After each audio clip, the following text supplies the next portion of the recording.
For May the 6th, 2022, we talk about the Stanley Parable Ultra Deluxe Edition, Loot River, Unsouled, and many more. Welcome to Level 413.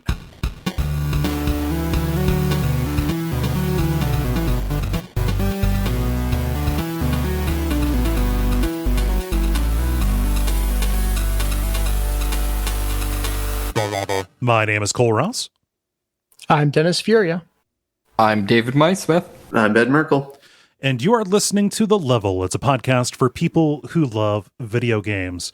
Going to start with a quick announcement. Gary and I, and hopefully other folks from the network, including on the show, going to be doing a stream on Saturday from 7 p.m. Eastern to 10 p.m. Eastern to raise money for a to-be-determined reproductive rights cause. I'm going to be streaming on the Duckfeed channel on Twitch. That's twitch.tv/Duckfeed.tv. We're going to be doing a watch-along of old bad video game cartoons, like the Pac-Man cartoon and Saturday Supercade and all of that, and goofing over top of that. So just mark your calendars. I know this is real short notice, but you know what happened this week. Anyway, hey, David, how's it going? Going pretty spiffy. I'm trying to think. I was on last time, so we had the local pop culture expo. Oh, right. Yeah. Okay. Yeah, you mentioned this. Yeah, so that that was pretty fun. It's fairly small, that sort of thing. I need to get the I'm trying to think of the names of the people who were there. Anyways, there's amazing video. I'll try to track it down and maybe post it to the Slack of they had a couple of professional wrestlers and this lady, I'm forgetting her name, but who is like this big CrossFitter and then has done stunts for a bunch of movies, and there's a video that's kind of gone somewhat viral of they end up the last day, near the end, everyone got bored, and so it's her and some of the professional wrestlers doing a dead hang contest, so who can hang from the pull-up bar the longest. Okay. While the Incredible Hulk, Regno, right? Lou Ferrigno, yeah. Yeah, is commentating. Okay. Ooh. Which is just, please tell me he was commentating as the Hulk. That would be amazing. I'm not sure, but yeah, no. So just that kind of describes it as this is not even Dragon Con, let alone being a Comic Con where it's oh, we're gonna have movie stars and stuff here. This was kind of a small kind of whatever, but it has some fun heart. There, I think my favorite cosplay I saw was not gratuitously so, but how they do the people kind of do the sexy whatever cosplays. Mm-hmm. Yeah. Someone did, again, not gratuitously, but sexy Cubone from Pokemon. Oh no.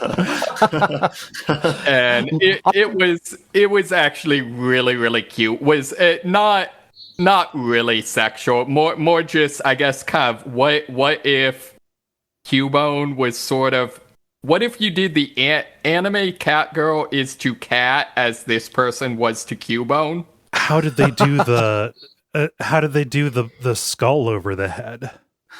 So it was kind of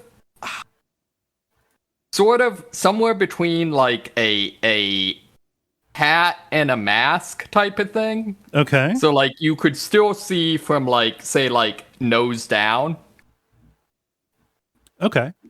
Just kind of covered the top of their head, but just it was just a fun cosplay. So it was a really great time. No, I have a ton of respect for people who do cosplay like that. It's goofy and nerdy, but also obviously takes a shitload of work and requires a lot of talent.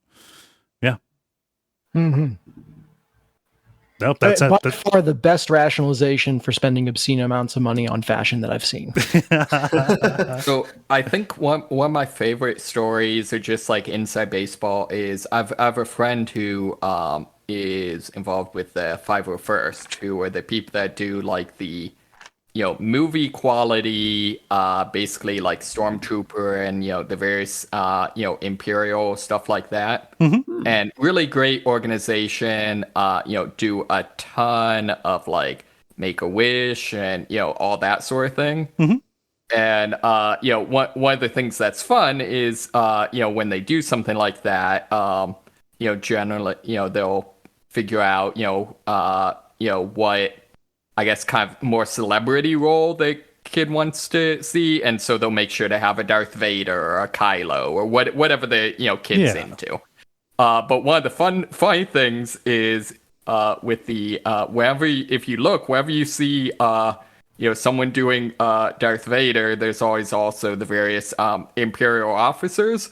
And the reason for that is the Vader helmet has no peripheral vision and no ability to hear. So the people being the officers he's ordering around are actually basically seeing eye dogging him. Oh, no wonder he's so cranky. Yeah. Oh, that's smart. This is now my headcanon for the movies as well. Yeah, so there were actually a couple of those people there, and they had it set up so that kids could like shoot at them with Nerf guns. Yay. Oh, that's great. No. Oh, I'm into it. Yeah. Nice. Well, sounds like What you had a about good you time. guys? I got so sunburnt that I got sick. Oh no! Oh, sun poisoning is the worst. Oh Cole, my why God. did you go outside? I thought we all knew not to do that. Yeah, I mean, if the sun is up, it's up to no good. Yeah, no, nothing good happens before sunset. Yeah, no, I decided, okay, we've had good weather. My this is another home care story, guys. My my lawn had finally dried out to the point where I could run my mower over it. So I mowed. I recently got a tow behind fertilizer spreader, because I hate pushing the push spreader around because it's way too short, and I have to hunch over it and go up and down a goddamn third of an acre to use it. Just walk over it several times. Guess what broke the first time I used it? My tow behind fertilizer spreader. But I was like, God damn it. I have to. It's like, is that Hank Hill? Yeah, that was. I kind of did a little bit of a Hank Hill there. I just said, damn it. I've got a good day to do this. I'm going to put down the moss killer. I'm going to put down the lime. Ooh. Oh, there goes Craig. Well, I'm going to put down the moss killer. I'm going to put down the lime, and I'm going to put down the Scott's weed and feed. Okay. And all of this together kind of added up to about 5 hours outside. And I thought, oh, it's April. The sun isn't beating. It's not necessarily that hot. So I'm not cooking or anything. And, I got inside, and took a shower, and I noticed that the water was stinging as it hit my skin. I'm like, this is no good. That I did this on Friday, and then Saturday I was exhausted, dehydrated, even though I drink all kinds of water, and dizzy and nauseous. So yeah, Aww. I got so sunburned that it was hard to do anything else. So That sucks. Don't think that just because it isn't May yet, this is not going to be a problem for another year. But wear your sunscreen, kids, and maybe don't get so bullheaded about getting the yard work done. Farming Simulator did not prepare you for this, Cole. No, it didn't. Yeah. Oh, so yeah, that was my weekend, and it sucked because I had work to do. Yeah, that's rough. Yeah, a sunburn mechanic in Farming Simulator is not the mechanic we want, but it's the mechanic we need. Yeah.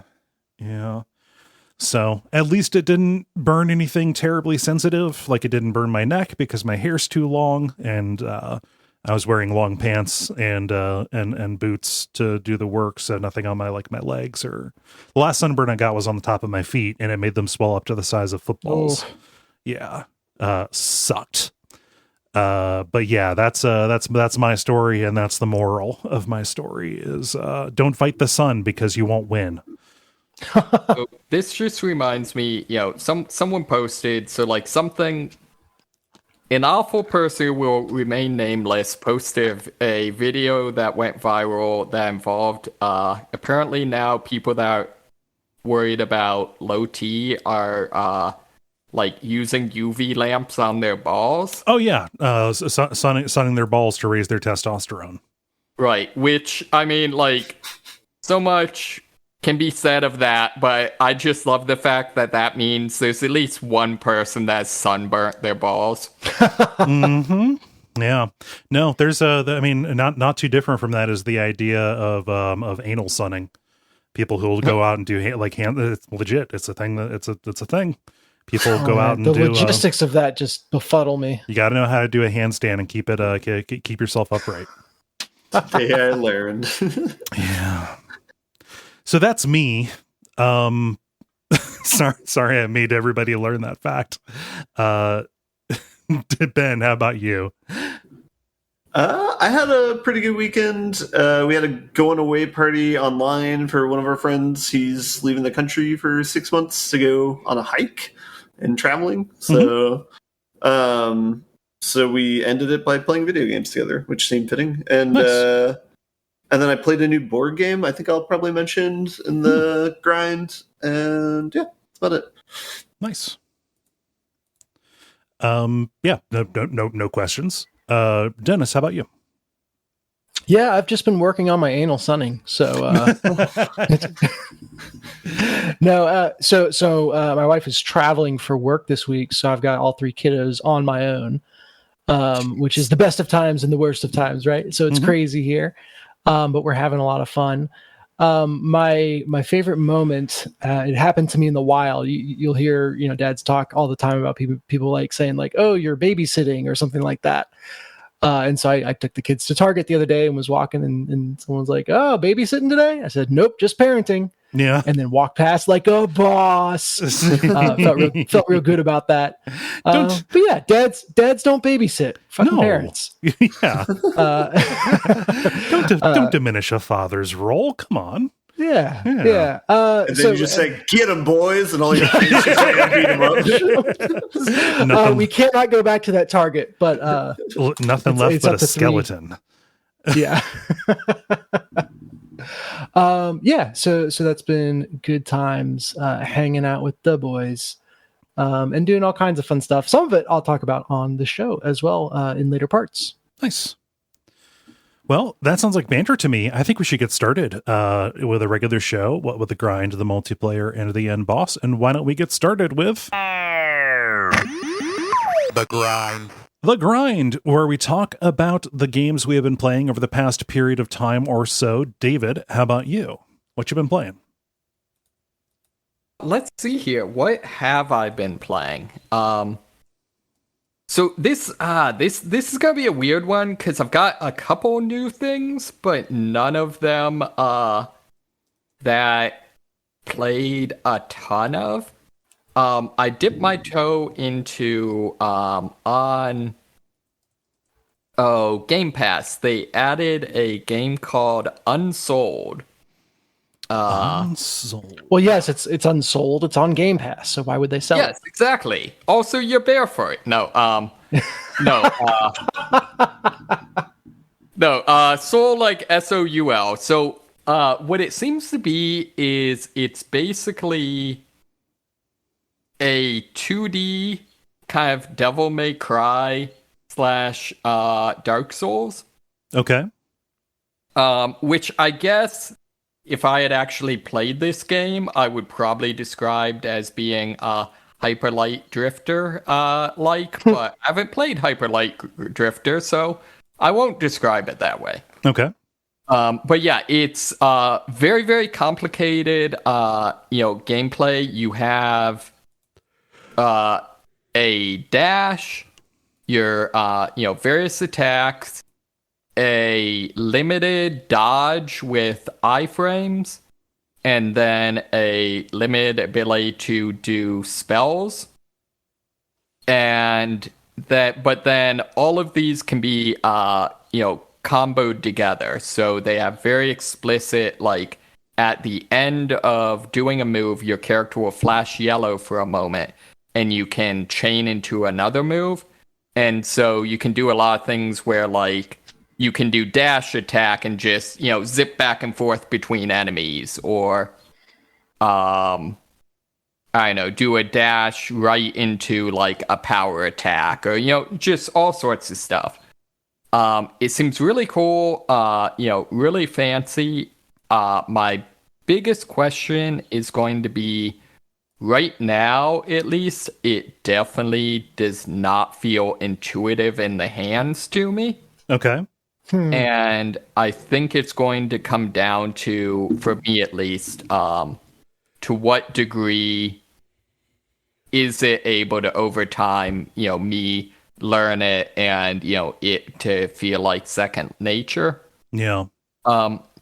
Especially because you have limited dodges and limited, I guess, spell casting that both build up as you attack enemies. So since there's, at least 2 resources to manage on top of endurance, I'm afraid that's just going to be kind of too much to manage.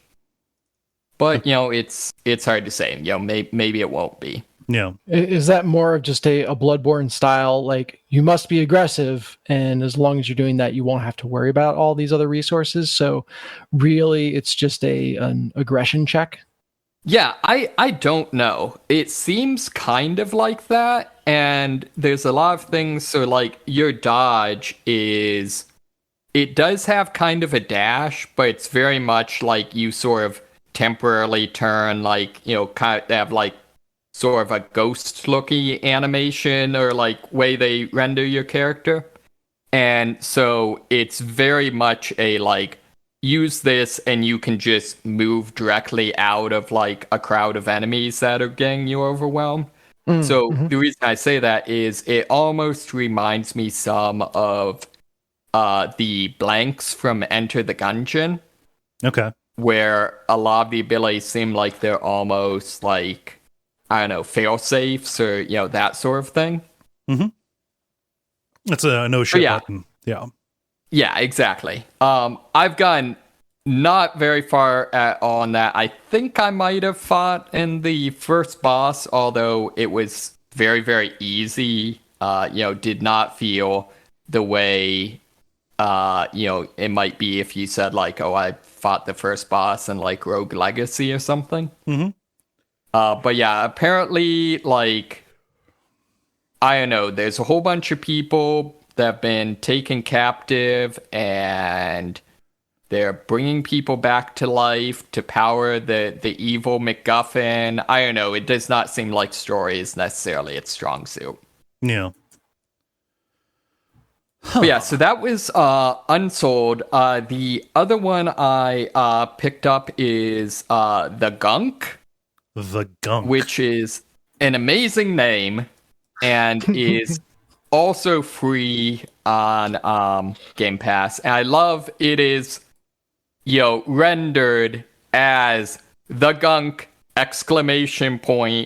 In the sort of, like, classic monster movie, like, movie poster, type of art. Okay. Yeah. Just be careful how loudly you say, I picked up the Gunk in public, because it's going to make it sound like you're walking around with a nasty head cold. Yeah, that's true. That's true. The COVIDs. So the plot line seems to be, you've got a crew of these 2 women that are apparently, like, down on their luck, trying to keep their, space hauler, Firefly thing, running when they pick up a energy pulse from this unexplored planet and find that, it appears that there may be a bunch of energy they can sell, but it's being suppressed by this, slime called the Gunk. Okay. And one of the characters that you play as has this robotic arm with a this sort of vacuum type thing, sort of a inverse Super Mario Sunshine that you can use to vacuum up the gunk. And when you do so, all the plant life in the area that was kind of, dying and ghostly, suddenly springs back to life. And so you're sort of cleaning up, doing kind of a Super Mario Sunshine thing, but mashed up with a little bit more of a platformer and maybe survival elements. There's some crafting. Okay. Things like that. So this is, again, I'm not very far into it. It mostly just seems pretty cute. There's a lot of good dialogue. I love your spaceship has these two, I guess, either solar panels or maybe they're antennas or something on top of the cockpit portion that look like ears, and so the name of your spaceship is the Dust Bunny. Yeah. Which is pretty good. But it's fun so far. I'm literally only like an hour into it though. So yeah. Does the so the screens make it look kind of like it has this almost diorama style of a visual to it? Is that accurate to the experience of playing it? I think so. Not to the same degree that like what is it? I think one of the like Kirby games did that or something recently. Not to the same degree where it comes across like, oh, this is a game that was made to look like a diorama, but it does have that sort of kind of like halfway between photorealistic and being very kind of cartoony. Does that make sense? Yeah, it makes a little bit of sense. Yeah. Yeah.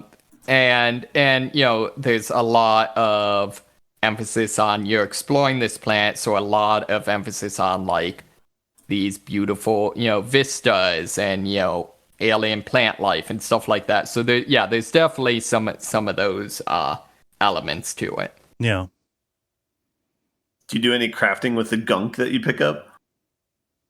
So from what I can tell, the gunk itself does not seem to be crafting, although it seems like you might be able to get abilities to use it to like power up your abilities so that after you vacuum it, you can run faster or things like that. Although I'm very early on, I'm assuming there's going to be some reveal of like what the gunk is or something, or maybe it'll just be me doing a good deed and cleaning up the environment. I don't know. No, maybe. Prediction on Gunk being a good character and it's protecting from an evil that lurks deeper within the planet. I mean, almost a certainty. Guys, I think I've reached semantic satiation on gunk. It has ceased to have any meaning to me. Okay, we need to power through. Gunk. I mean, to be fair, that's because there is no gunk. There is only the gunk. Yes. Definite article. I'm hearing it's like white noise. Other than that, I started exploration mode back up on No Man's Sky. So this time it is space pirate themed. Okay. And they've added just recently the ability to smuggle goods and to take pirate contracts. And so you get missions to like raid traders and stuff like that. A lot of it, so No Man's Sky's in a weird thing where, like, it's a very compelling game and there's all these things you can do and it's fun and enjoyable and very endearing. Unfortunately, the controls are just clunky enough that, like the space combat, it's serviceable. It's just clunky enough to be serviceable, and because of that, it's none of this stuff is really that challenging. So would you say that you're a small crew out on a mission, and then you encounter the Clunk? The Clunk, yes, I encountered the Clunk. Definite articles are required. So there's a certain degree to which you kind of have to choose to engage with it. So, for example, there's a random chance that, when you're in a non-criminal controlled solar system, that you get scanned by the authorities, and if you don't relinquish any illicit goods, they'll send ships after you. But you can pretty much just, if you go full power in one direction, you can basically keep enough ahead of them for your shields to just constantly be recharging, and if eventually you're able to jump to hyperspace. So it's one of those things where it's like, yeah, if you choose to, you can trivialize almost all of the mechanics, but that's not really the point of the game. Yeah. So yeah, but it's fun. I think my favorite thing is they continue to do, everything in the game is procedurally generated, and including all of the NPC names, and they're almost all, there'll be, title that's specific to the species the character is, and then some name. But then they've now added ones that are specific to the pirates, and so it's like, I don't know, Raider such and such, or I don't know, Star Commander, whoever, things like that. But my favorite is that one of the possible titles is the Dread Pirate. So that's fun, especially when the Dread Pirate Thrax or whatever is like a 2.5 foot tall like frog person. I mean, he's dreadful to 2 foot tall frog people, or any size fly person. Exactly. All dread is relative. Yeah. No sense to come down hard on the Dread Pirate, on the 3 foot tall Dread Pirate. Give him a break. Yeah, so that's all I've got. I'm continuing on with the Idle Champions, but no, well, I guess they did add the Dungeon Master. I unlocked that. Kind of the fun thing with that is his 2 big things are he buffs characters that are younger than him. Okay. So kind of a mentorship theme. And then he has a mechanic where, in the show, because he's the dungeon master, he's always like disappearing at inopportune times. Okay. And so one of his traits is every time you move to a new area, there's a chance that he just doesn't show up and leaves the little Uni the Unicorn in his place, who does absolutely nothing, just like cowers.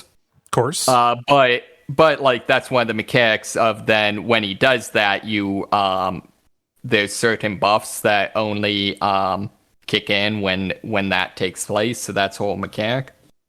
The other neat thing is a big part of the game is, there's all these variant adventures that will be things like, only male characters can be used this time, or, only characters with at least a constitution score of 14, or, all sorts of things.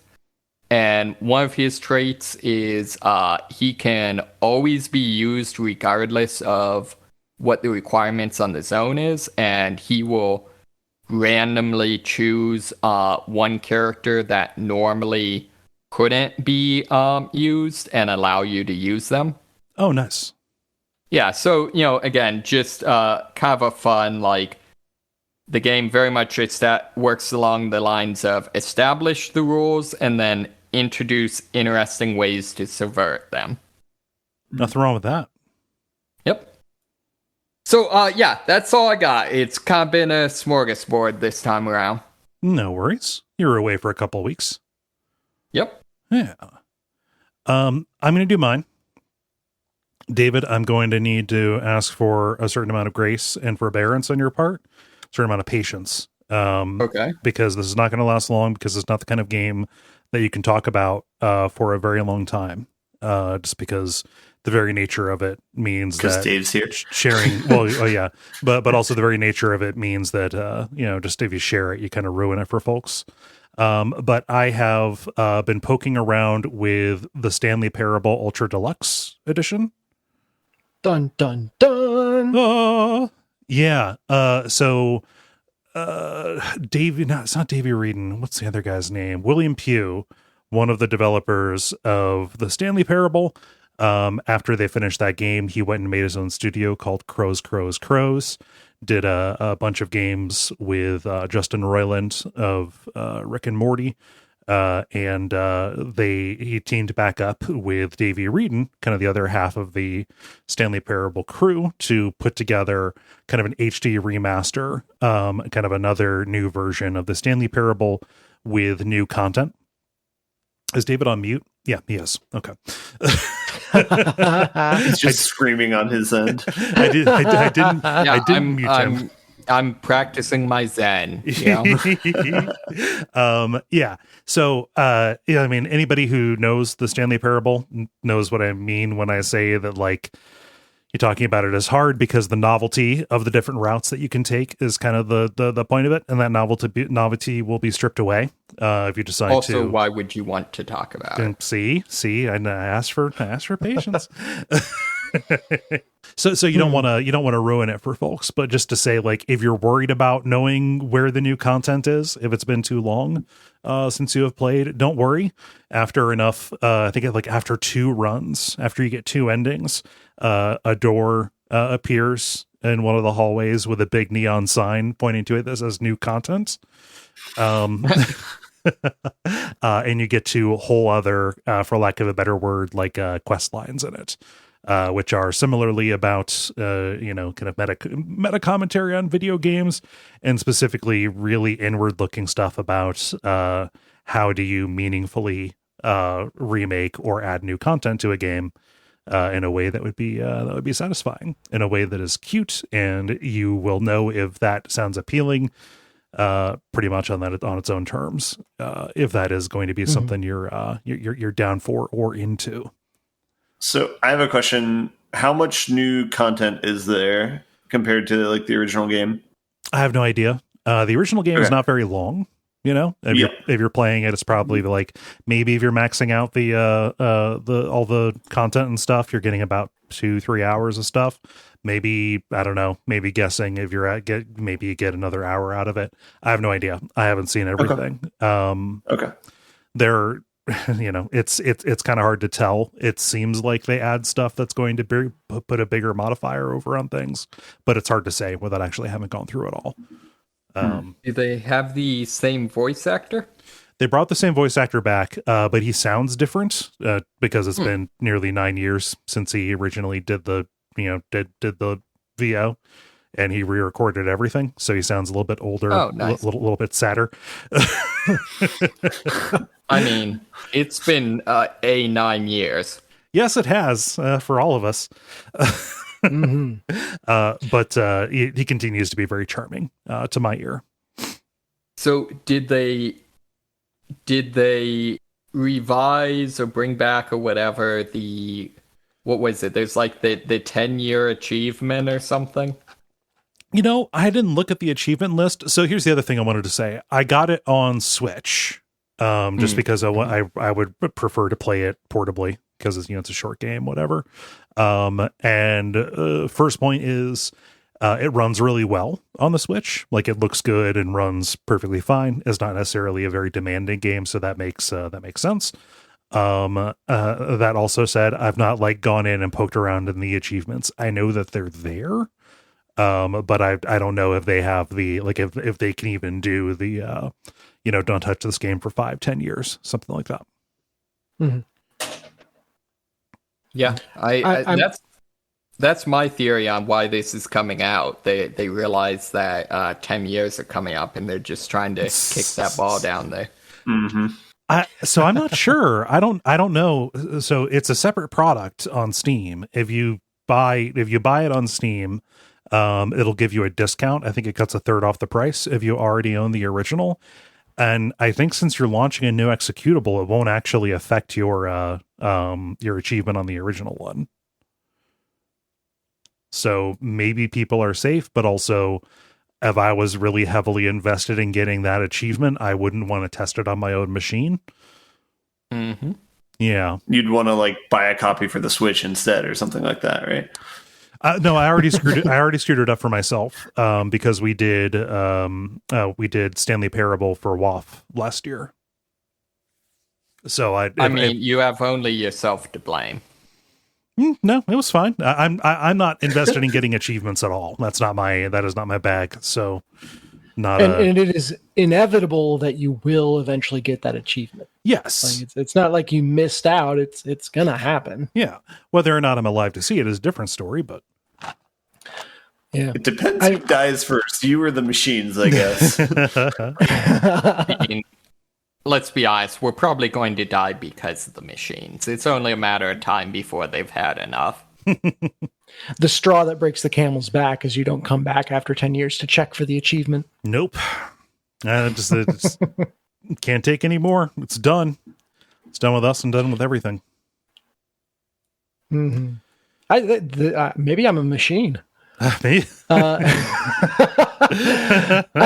am curious that, like, a certain amount of meta commentary is expected in the Stanley Parable, but of the new stuff that you've encountered, how much of it is kind of sneering at the idea of DLC or living games or stuff like that? Like, is it a DLC that makes fun of DLCs, or is it a DLC that does meta commentary in other interesting ways? It's less about DLC and it's more about kind of remake, remaster kind of stuff. Sure. That said, the new content new content that I have seen has been pretty preoccupied with it. But I don't know if there's other stuff that is not kind of in that lane that I could just not have encountered yet. I would hope so, because like the Stanley Parable was very good meta commentary without being like, you're so dumb for buying a video game. Yeah, that's what we have David for. For buying video games. Well, this video game specifically. Yeah. So I'd be curious if the this remaster comes off differently, if it's too one note. Yeah, so it's not calling you dumb for buying a remaster. I think that the tone of what I've seen, again, just speaking about the first stuff that you get, it's not a huge, terrible spoiler. It is not condescending to the player, which I think would be a real terrible trap to fall into, that the original one pretty well avoided. But it is more about kind of the sweaty anxiety of how you live up to expectations. So if it is kind of sneering or being condescending to anything, it is about the idea of re-releasing something to begin with, and what creators, the kind of the conundrum that it puts creators into. Wasn't didn't the guy that made Stanley Parable make another game that was kind of a similar thing? The Beginner's Guide. We just we just covered that on WAF, actually. Which is weird. Didn't that have some of the same ideas of, like, trying to live up to creative vision and some of those sorts of themes? Maybe a little bit, but that was more of a story of just a terrible friendship than it was about was about games. There was stuff about games in there, but that wasn't necessarily foregrounded. It was about like Interesting. a terrible friendship and the dangers of like over analysis and maybe the dangers of analysis. Yeah. Yeah. So, I mean, so far seems good. If it seems a little costly for what you're going to get, I understand that. But I was a big enough fan of the original that I didn't mind hopping in because I was curious to see. I was, I was in the mood for it. Having just gotten off of the Beginner's Guide, which is a very good game. Yeah. Nice. The other thing that I've been playing, I streamed this on Friday because, again, I remember the sun poisoned me on Saturday. I talked about this in a recent End Boss, in a news story about this game coming out. It's called Save Room or Save Room. The emphasis on that. Yeah. This was an end boss a little bit back. Yeah. Kole, I hate to correct you, but you were playing Resident Evil 4 on Friday.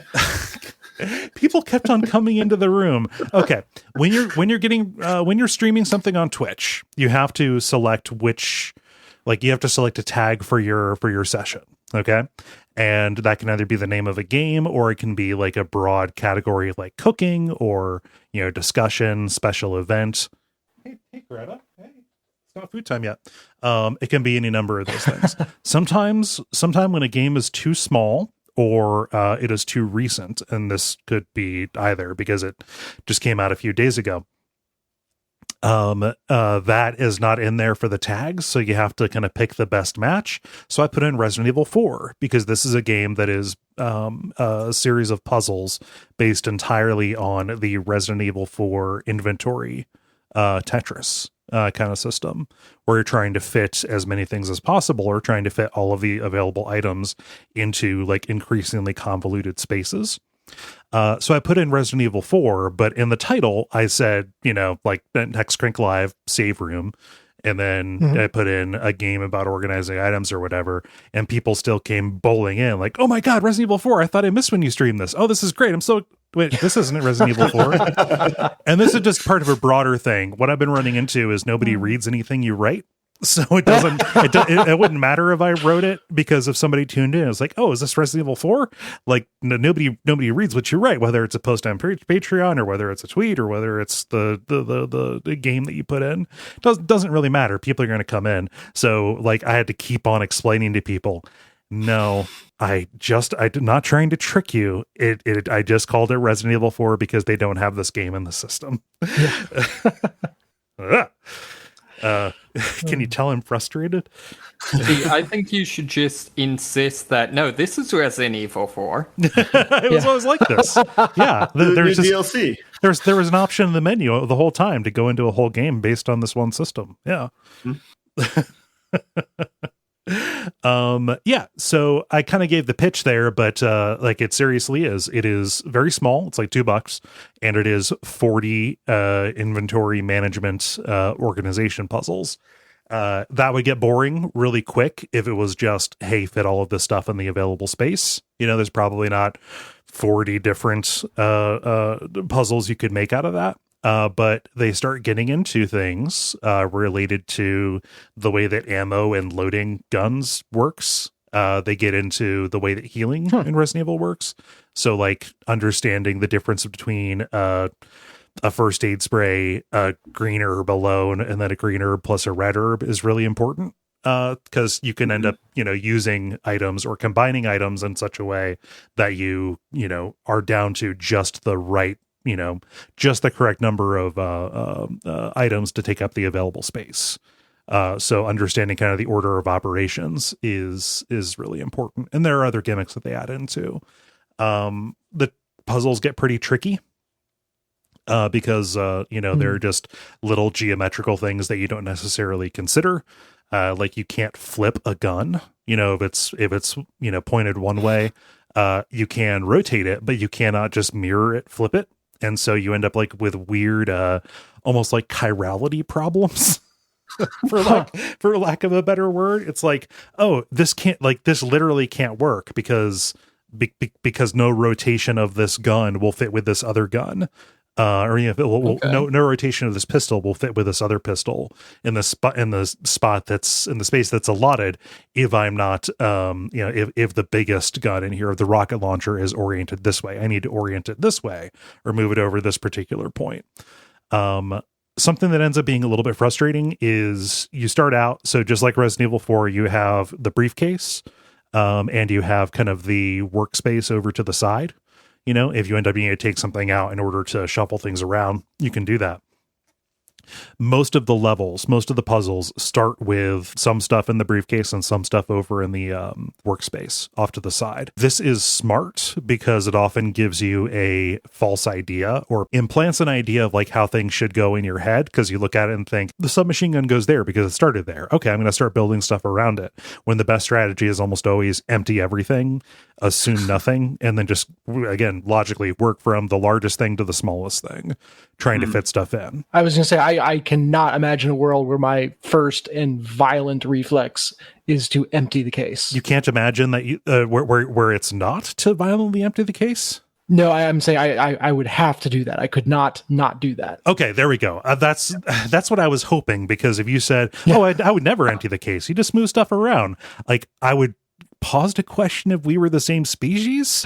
No, I'm feeling the same way about it you are. Yeah, okay, there we go. I didn't want to have to fight you. Yeah. So that trick only works a couple of times on you, though. As it stands right now, like, I wish that there was just a dump button, especially if you needed to, like, if you just wanted to restart a puzzle, if you got too far into the weeds on it. As it stands, you begin every puzzle by, one by one, moving every little thing out of the case, which is just a bit of a bummer. That said, it is a super modest product, obviously made by one person and sold for, I think, $2.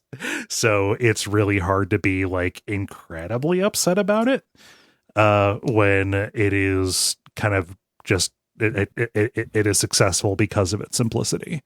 And that's just one of those things. Maybe adding that other button would be, too much, or it wouldn't have occurred to them. So kind of my only complaint about it is that lack of a dump button.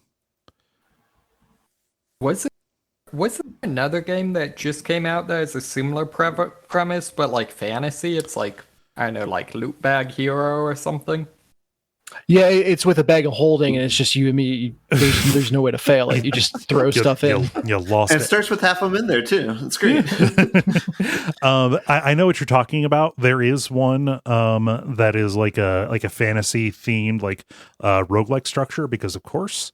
But I don't know what it's called. There was also one that was kickstarted, but I think that project failed, or that didn't deliver.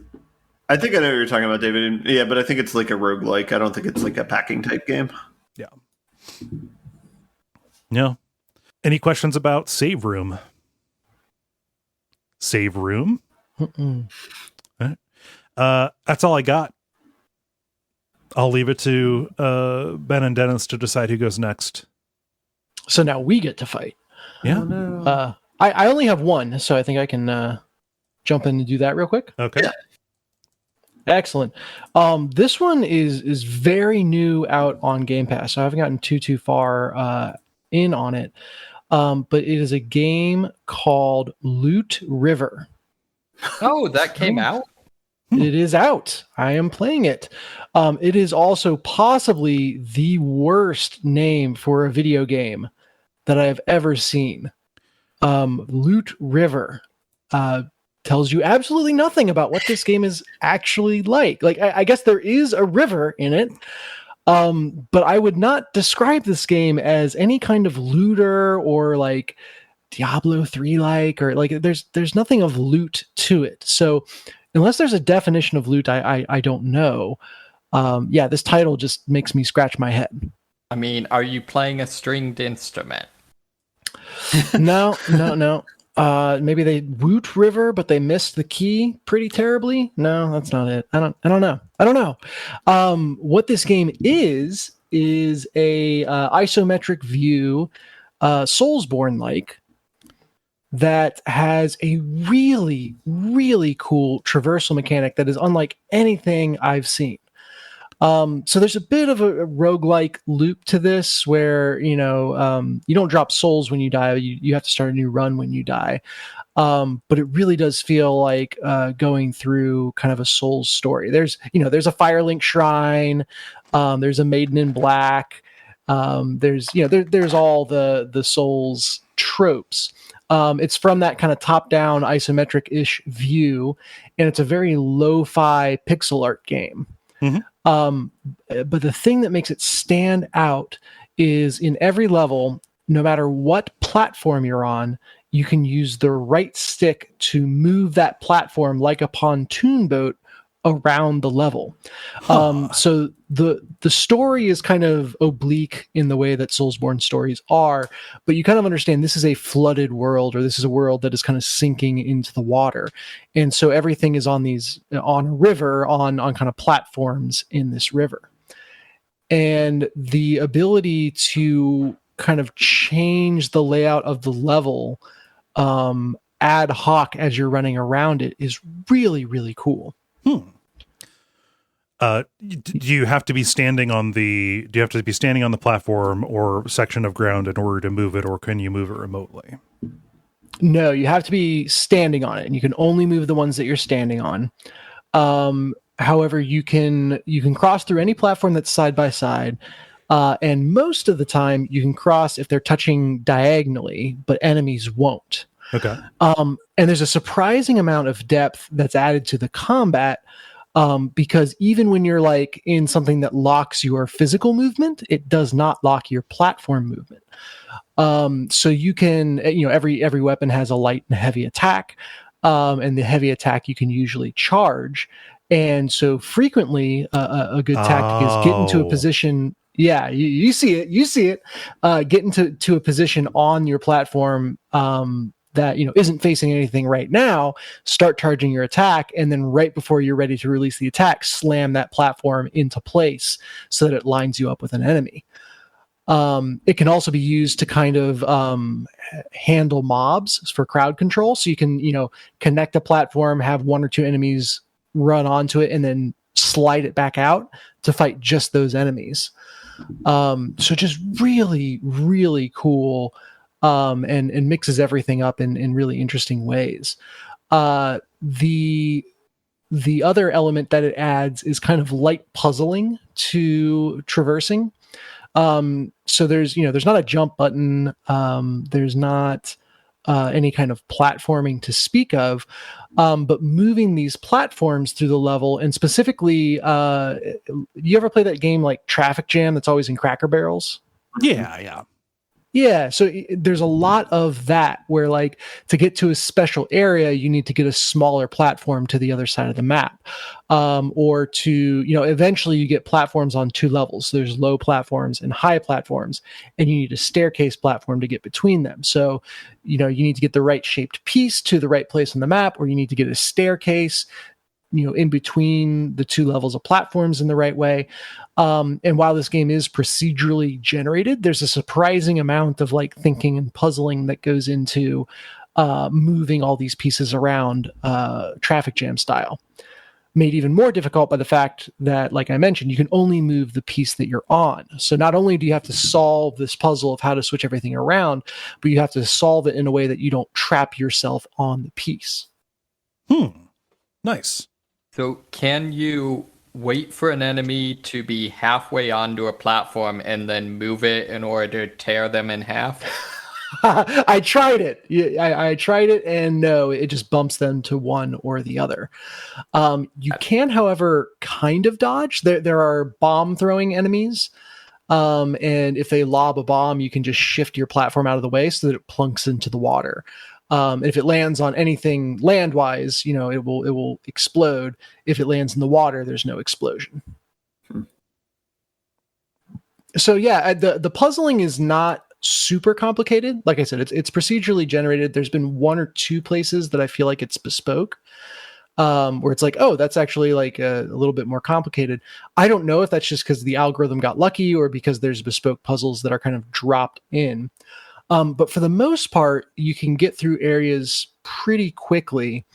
But since it does factor into combat so much, it creates this excellent kind of balance of, okay, I'm going to use the platform to charge, or I need to escape, so I'll go this way and move the platform away, while keeping mental track of how that's evolving the landscape around you, and making sure you don't back yourself into a corner or try to move a piece in a way that it's actually blocked, and then suddenly you're swarmed. Yeah. So it's really, really cool. Like the platforms are all kind of like Tetris piece-esque, so none of them are too crazy big. And that keeps things moving.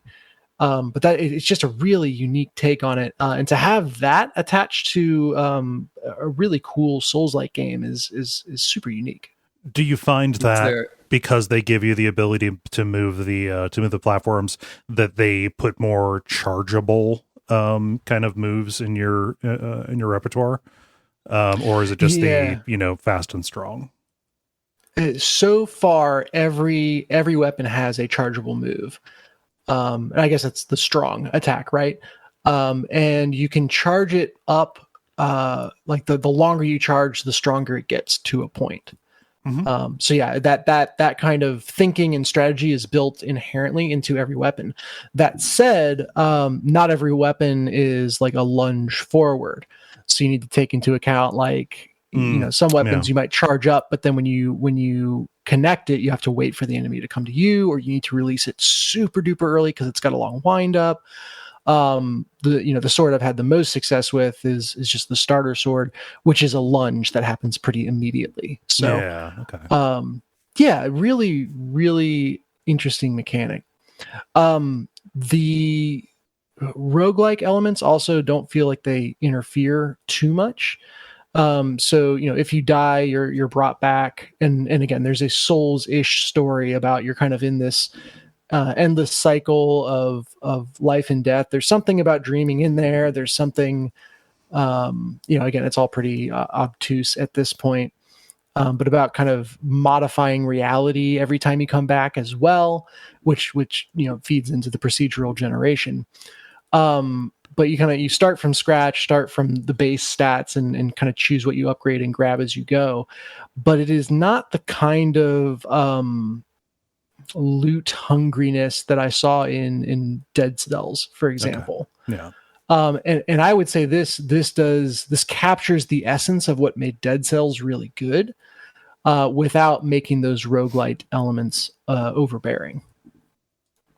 Nice.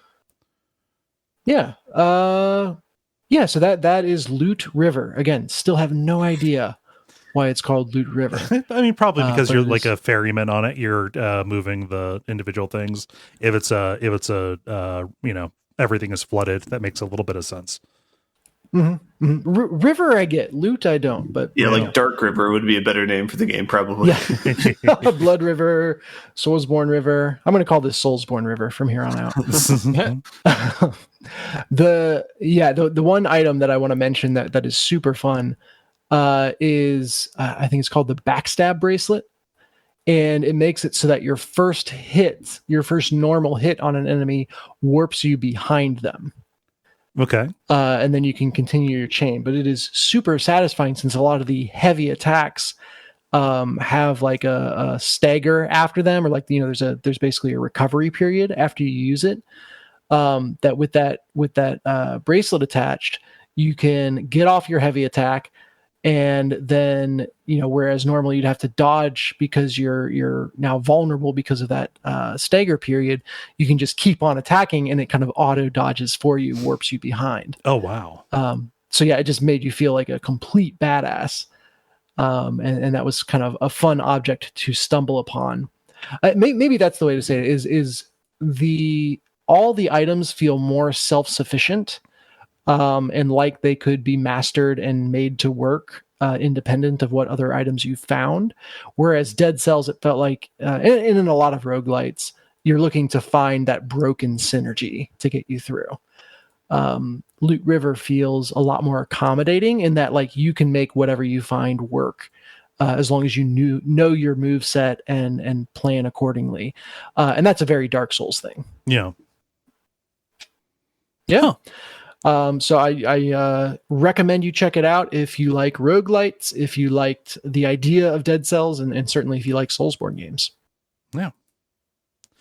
Not bad. And that's really recent. That just came out today, right? Either today or last night, I forget. But yes, that is well, as of this recording, super current. Yes. Hot off the presses. By the time this comes out, people won't care. That's right. It'll be outdated by Friday. Yeah, right. Oh, nice. Yep, that's really the only thing I've been playing of note, other than stuff I've already talked about. No. Ben, how about you? Alrighty, round us out. Got a small thing, got a big thing. Small thing, board game over the weekend. I played Underwater Cities. It's a fun worker placement game. It's somewhere in the top 50 on Board Game Geek. I forget where. Maybe in top 30. Yeah, nothing more to say of it besides that, other than it's a fun worker placement game. Cool. Big thing. So I got a PS5 successfully. Oh, shit. Nice. Yeah. So I had ordered this last week. It officially came between last week and this week. And I got a single game for it to start us off. Does anyone want to take a guess what it is? We can make it fun. Did you get Returnal? No. Horizon? No. Elden Ring? Spelunky. No. This is probably why the game was priced as $25 on Amazon. But I got Deathloop. Oh, shit. Yeah. That looks interesting. Another recent WAF. Shit. You guys played? Yeah, we did. It was our premium episode for, I want to say September, but that's absolutely not right. That was our premium one for April. So it was. I was going to have to worry about spoiling you guys, but now I need to worry about not hearing spoilers since I'm close to the end of the game. I'm curious what you think about it, because I know that you didn't care for Dishonored. True. Yeah, and this feels very much like it is in line with that. Yeah, so let's talk about it. Deathloop, it's out for PC and the PS5 right now. This is a game in the bank of games of, I don't think it's going to run that well on my computer, so I'm just going to wait until I get a console or a new computer. But the premise of it is it's a loop game, so something like Outer Wilds, where you just try the same thing over and over again. One thing that makes this much more interesting than other loop games is like with Outer Wilds or something like that, or something like maybe Majora's Mask. It's like you have a same like set of events that like runs over and over again. This one makes it more, they make it more discrete, where you have 4 different levels and you have 4 different time periods throughout the day, like morning, noon, afternoon, and night or evening. And you pick the order which you do things. You could do the same level, like 4 times in a row. You could do one of each and split up out whatever order you want to do. But you were trying to figure out a puzzle with that framing in mind. It still has like all the staples of these like loop type games, where there's a lot of different details in the environment, where if you like turn this machine off, then later this thing's not going to work. Or if you like talk to this person and tell them they're dumb, they're going to remember that at the end of the day, and then they're going to like punch you later or something like that. It's a bunch of weird things like that you can interact with and have like cool results that you can see later. And you can play over and over again to kind of experiment around these sorts of things. Another thing that makes the game cool is that they change the environment based on what time of day it is. So the idea is like a storm rolls in halfway through the day. So during the third part of the day, everything's like very snowy and icy. Whereas before it might be daylight, like high noon, it's like nice and sunny. And then at night, everything's dark. The story for this game is that you play someone who's kind of like an amnesiac. And you have one other person you're radioing with. You are being spoken to through walls of text message that will appear as you walk around. And the motivations are a little bit unclear, but you're told that you should break the loop, and that the way that you break the loop more or less is you need to kill 8 people in the single day that you have. Any 8 people? It's a specific 8 people. Yeah. A specific set of 8 people. It's like the leaders of the individual areas of the different, of around the island. They're called the visionaries. They're like the founders of this weird little, We called it like it's Deathloop on the at the fire. It is Dishonored on Fire Festival Island is what we called it. Yeah, and so the game kind of spans a couple different genres, but kind of at its core, it's a Hitman game. Is kind of how I think about it, where it's like the entire game is building to, hey, have this perfect run where you like silent assassin everybody and you walk away clean.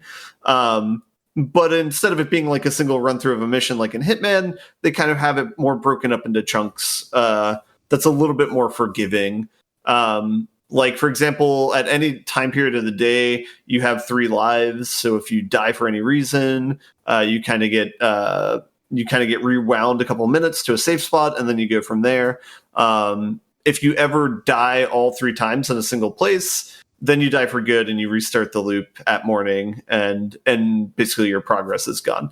And by progress, I mean eventually this game kind of becomes like a roguelike where you can actually keep like a nice gun that you find or keep a nice ability that you find. And that's kind of their way of like leveling up in this game. So eventually you start accruing abilities and powerful weapons, and then parts of the game that were really hard early on become pretty trivial towards late game. Yeah. Yeah. And yeah, it kind of shows that it's by the same people who made Dishonored. The quote unquote abilities you get, there's a lot of like crossover, it feels like, from the Dishonored games. The main one being like a blink ability. They're pulling a lot from Dishonored and Prey. Like, this is very like they've even outright said like, yeah, no, this is us trying to like find the best possible use case for these old ideas that we had. Yeah, and that's totally fine. Like, I'm not going to knock them for reusing it if like in the case of the Blink one, like making the environment much more traversable. I think like that's totally fine to reuse that. Like if it adds that much value to the game. And also, like, stuff gets incredibly broken too. Like the what is it? The domino power, the one that links different enemies together, so you can kill one and they all die. Like that is eminently. It's very satisfying. Yeah. Yeah. So I guess that kind of gives you guys like an idea of what the narrative aspect of it is. It does make sense that it's made by the people who made Dishonored. The maps feel very similar, and they are well designed in the sense where it's like you can find like 2 or 3 paths to where you need to go, no problem. And like the maps do a really good job of like connecting back in on one another. And the same way, like in Dishonored, for a given mission, you could find like 2 or 3 ways to like kill your target or like have them have their comeuppance. This game, Deathloop, offers the same sort of thing to you as well. The thing I like about it is it feels like there's so much more to discover based on all the different permutations that you have at your disposal. So I guess there's 16 different possibilities, right? 4 levels and 4 different times a day. So they're working with like 16 different maps. Yeah.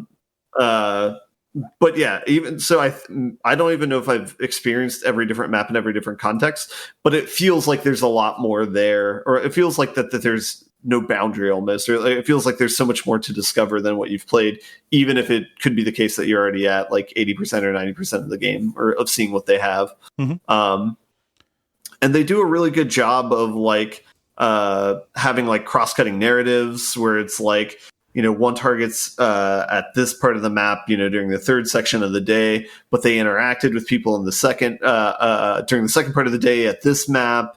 And then if you do this to interact with them, then they'll be here on the 4th map. So there's like a lot of that. Like eventually, kind of like as you kind of accrue information, basically the main goal of the game is like, hey, how can I get all 8 people in a single run through? And so that's averaging like 2 people per map. And so kind of where it leads is you start kind of like uncovering things like, oh, I could get this person to this map if I do this during this time of the day, or I could get this person here if I could do this during this time of the day. And so you're just trying to get the stars to align so that you can get them all in one go. a mild piece of criticism on it, and I don't want to I'm not trying to cut the game down or anything like that, but it does seem like there's two directions they could have gone with the game. Like, one is kind of make the clues more open-ended and have the player kind of figure out connections. They didn't necessarily go with that. They went with more hand-holding approach, where it's very clear, here are the 8 different missions you have. Here's exactly where you need to go in order to progress it, in this place and this time. Which, honestly, I'm okay if a game exists like that. I'm just off of playing Dark Souls and some other games that just don't tell you anything. And so I'm okay with that for now in my current state of things. Mm-hmm. And honestly, I don't know if this game didn't tell you everything, I don't know if that would have been a better game. You know what I mean? It would have probably been worse, because there's probably then too much to look for, and there's too many possibilities of where to go that it could get frustrating. Yeah. I do think they do a good job of one of the big problem in loop type games, especially things like Outer Wilds, is you get to the point where it's okay, I need to do this one thing, but now I need to wait through 15 minutes before this trigger happens. Mm-hmm. And this addresses that by everything's kind of cut in fours. So it's if I just need to see this thing that's 3/4 of the way to the day, they give you an option to just skip that section and just wait. Yeah. So you can just immediately go to that exact map if you want to trigger one thing or find one piece of information out. If it was more open, I think that the game would really wear out its welcome quite a bit, because as it stands with the guides, you really do have to do a lot of doing stuff over and over again. And I think there's only so much charm that has. For sure. What they need is to jump to a certain point, but also jump to this point and assume I've met XYZ condition that I've met before. Yeah, like a debug kind of thing. Yeah. I think the main one I can think of, and I don't want to spoil anything, so it's there's one setting that's kind of like a fun house that's open at noon, I think, and the city map. Do you know what I'm talking about, Kole? Yeah.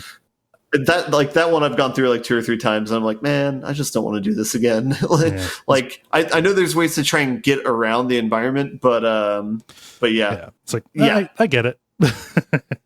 So on the one hand, that's a bummer, but on the other hand, this is much better than that genre of game in other forms. So it is an improvement, given that context. So I don't know exactly how far I am through the game. I've killed every person at least once on one run through. Mm-hmm. And I'm pretty sure I know the order of events that I need to do to line it up. I think there's 1 or 2 threads I need to chase down before I can start having a final go at all right, I'm going to try the final run through now. Yeah. You'll have beaten it when you exhaust all the leads. Yeah. So anyway, I think the game's a lot of fun. I've been binging it the past couple of days. I think it's really well put together game. One thing that I think is interesting, I think this achieves something that We Happy Few wasn't able to deliver on, where it has this 60s psycho feel, and they really land it with this game. Whereas, So I was happy to see that pulled off and done really well. Yeah. And then the music itself, it's repetitive enough that you can pick it out, the fight music or whatever, the bass line and the kind of 70s type swanky rock type stuff, but it's good enough that it doesn't get old. So I really enjoyed it. I don't know if it's a 10 out of 10 because it was ranked 10 out of 10 on IGN. Could be if it sticks the landing for the ending, but I definitely feel that it's strong 9 out of 10 for me. I'm totally, and given that it was super cheap when I purchased it, it's totally worth $25. It would be worth full asking price of a game, I think. So is this a stealth game the way that Dishonored was? So it can be done either way. It doesn't explicitly punish you for going loud and shooting everything. I think the way that they try and handle it is there's certain clues you can only pick up if you're next to people and quiet and listening to what they have to say. But you can go loud. There's even an achievement called Clean Sweep where you murder everybody on a map and leave. And it doesn't explicitly punish you for that. The way they handle it is they have like an alarm system too. Like the map has literal like alarms on it and stuff. So it's like people will become alerted to you, they'll start fighting you, and you can shoot them back. If you kill them without them like rising a larger alarm, then it's fine. Like no harm, no foul outside of killing people. Where like the entire map's not alerted to you. If they raise an alarm, then like the entire map's like on alert. So yeah, so you don't get people with their normal like banter, I think, after that. But yeah. That'll give you leads, like that'll give you clues, not just about like story stuff, but also there's some like what are called arsenal leads about going and finding like especially like good unique weapons and stuff. Mm-hmm. Yeah, and that's like another way the game kind of ramps. Yeah, I think we talked about getting good equipment. They do a good job of like having the weapons kind of tiered, color coded, similar to like Borderlands. The like really primo weapons you get from defeating certain bosses at certain times, it looks like. Mm-hmm. Is there anything beyond orange in terms of rarity for guns? I don't know. Maybe purple, unless purple comes before orange. I can't remember. I think orange is higher than purple because I have like a full set of purple guns, but I have like 2 orange guns. Yeah, that I've gotten from specific that fits bosses. My general understanding of the rarity arc. Yeah, and maybe this kind of speaks to the problem that it's like there's not a clear color hierarchy if you're not doing stuff like gold or whatever. Anyway. Oh no, it's gray, green, blue, purple, orange, or yellow. Yeah. Okay. That's in the Geneva Convention. It's been that way since World of Warcraft. Another thing I really like about this is the similar like Dark Souls, how when you get to Firelink Shrine, you can see the rest of the map. When you're at any given location, you can see the other locations, like in the skybox. So it's like you have a good like geometry of where everything is in the game.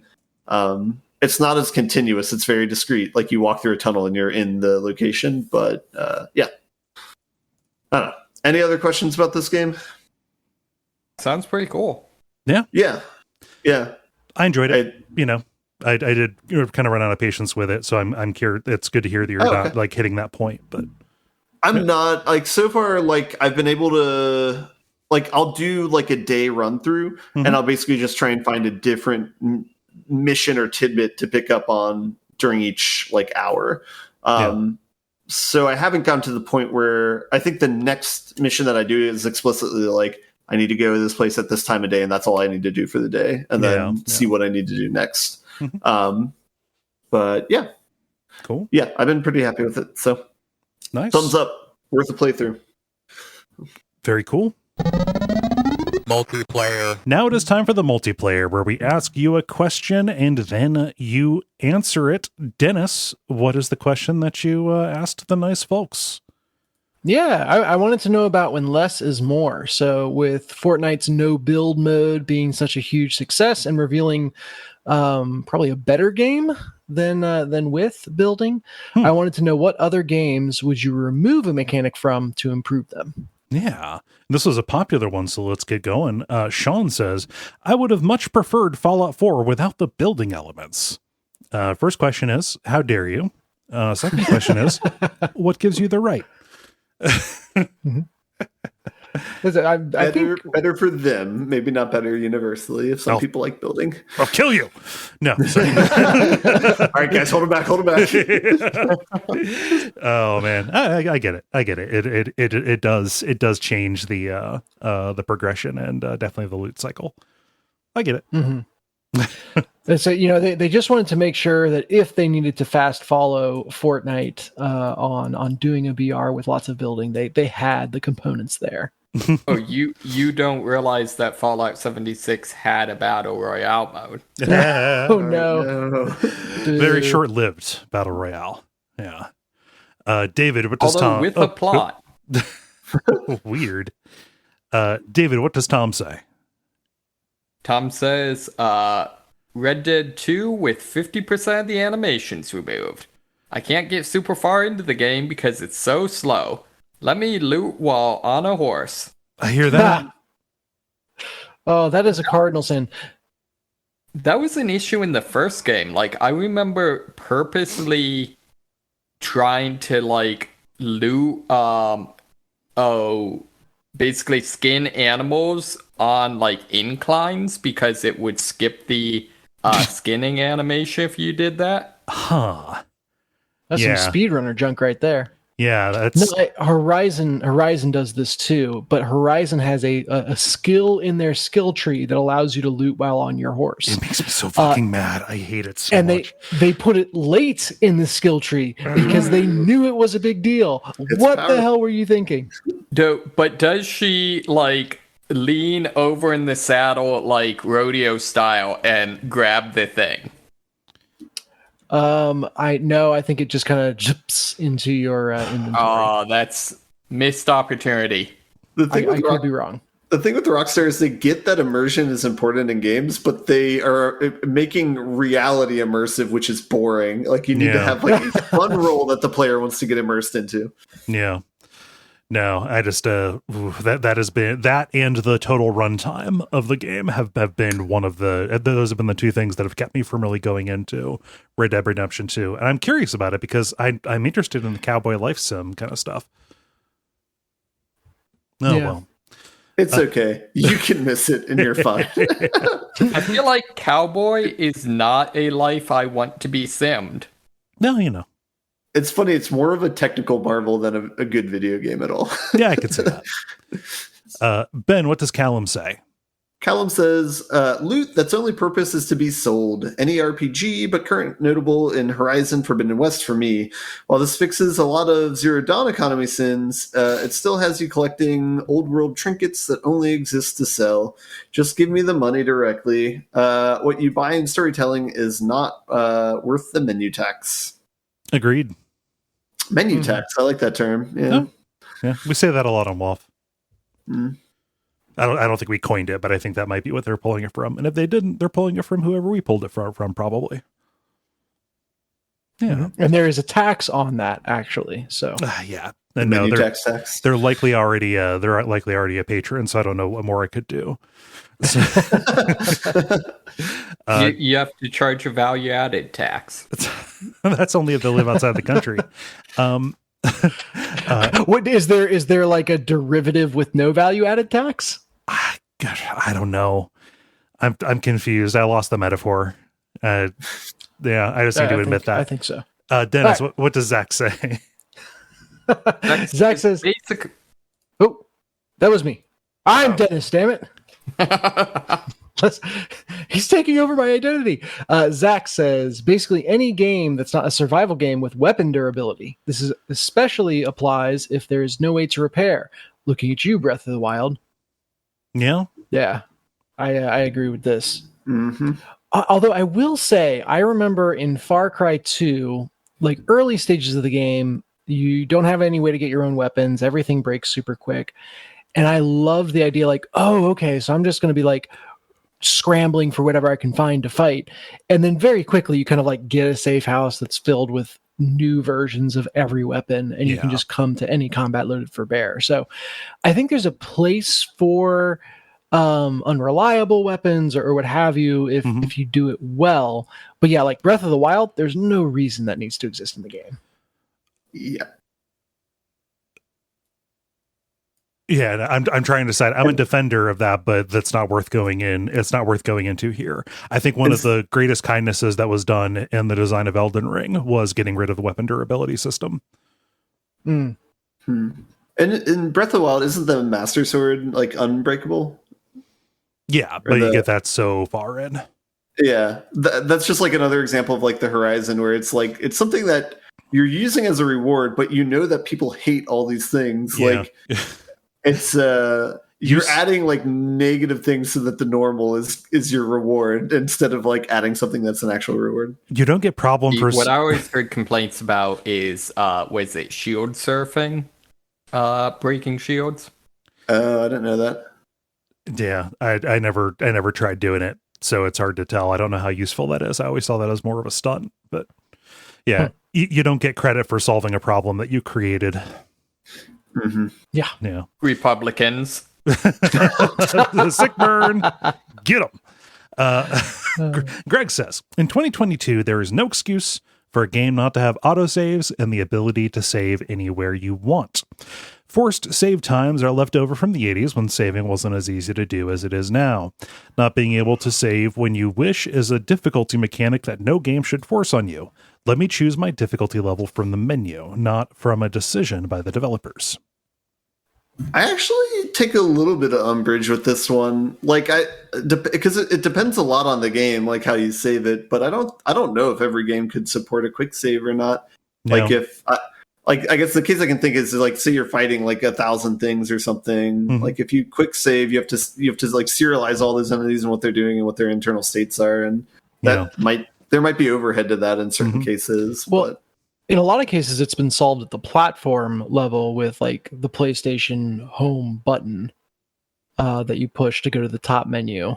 Like every game has that. So, granted, you can't go boot up another game, and that was the problem with Returnal. But a lot of games kind of have it built in because of the platform they're running on. Yeah. Gotcha. And also Greg's comment also it includes it's not so much just about quick saves but also autosave. And I don't know that I've seen a game that eliminates quick save that does not also replace it with checkpoints. And Greg's problem is games that's that are still put out today that require you to go to a particular place in order to kind of commit the changes in the world and commit your progress. Which does happen from time to time, but is thankfully rare. It's like all the places where, we've grown to expect winding hallways or slow sections because the game needs time to load. Yeah. Like that design will probably stick around long after the computing power allows games to load a lot faster. Oh, yeah. Let's see. David, what does Ollie say? Ollie says, fetch quests that don't offer a quick travel return to the quest giver. This is not an anti-fetch quest option or opinion. I know why they exist and they can be great. But at the end of one, when you finally collected 10 of X or killed the 5 sisters of the Countess soon to turn evil, or whatever, just flash a prompt asking, would you like to return to the quest giver now? Sometimes you might say no and then go further on. But I don't want to always have to traipse back all the way across the map, and too many games still leave you in that exact position. Yeah, that's a bummer. Yeah. Shout out to Lost Ark for doing this well, and I have to admit that I played myself in that game because they will either allow you to like teleport to areas pretty easily, or more often they design it so that the like quest ender is right next to where you would be finishing the quest anyway. So you're not necessarily returning to the quest giver. However, on more than one occasion, I definitely traipsed or teleported back across the map to the quest giver, only to realize, wait, crap, I actually need to be where I was. Wait, so when you get done, is he like, dude, what took you so long? I just met the guy right next to me. Yeah. Like, I saw you in the field. You were standing right next to me killing those orcs. Why did you go away and then come back? Yeah.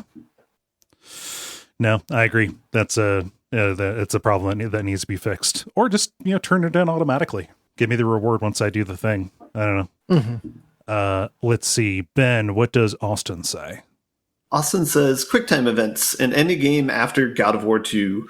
They never have much story beats in them, and there's nothing challenging about them mechanically. Everything you get from QuickTime events can just be a short cutscene. Thankfully, I think the QuickTime event fever has broken. Yeah. We're going to pull through, guys. I just remember, I forget, it was probably God of War 2. It might have been an earlier one, but I remember if you played on higher difficulties, you had to mash the button faster for certain QuickTime events. Yeah. I was trying to think if there's any good uses of QuickTime events, and the only thing I could think of was Resident Evil 5, just for like the dodging mechanics for some of the bosses.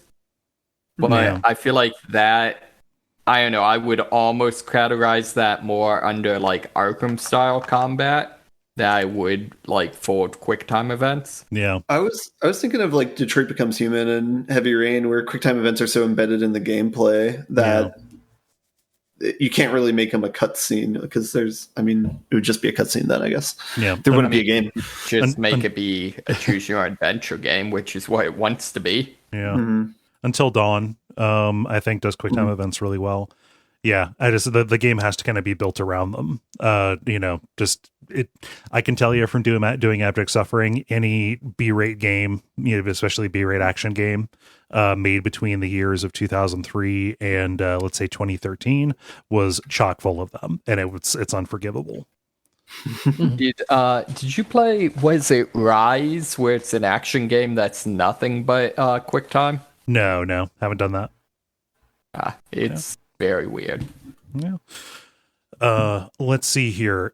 Dennis, can you go down one to Case? I can. Yeah. Case says, my knee-jerk and hot takes answer is to remove invasions from Souls games. My honest answer would be to remove randomized loot boxes, mostly paid ones, but some games have shitty free loot boxes too. Remove them from all games. Looking at you, Horizon. Horizon had the shitty free loot box stuff built into it, which is weird.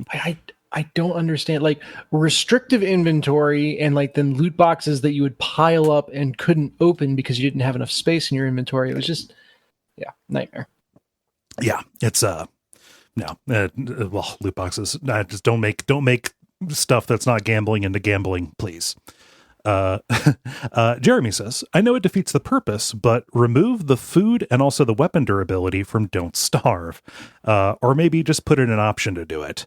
If you just want to enjoy, put that there in case you just want to enjoy the game, but not the challenge. So doing like a creative or build mode or exploration mode in Don't Starve without the aggressive meters.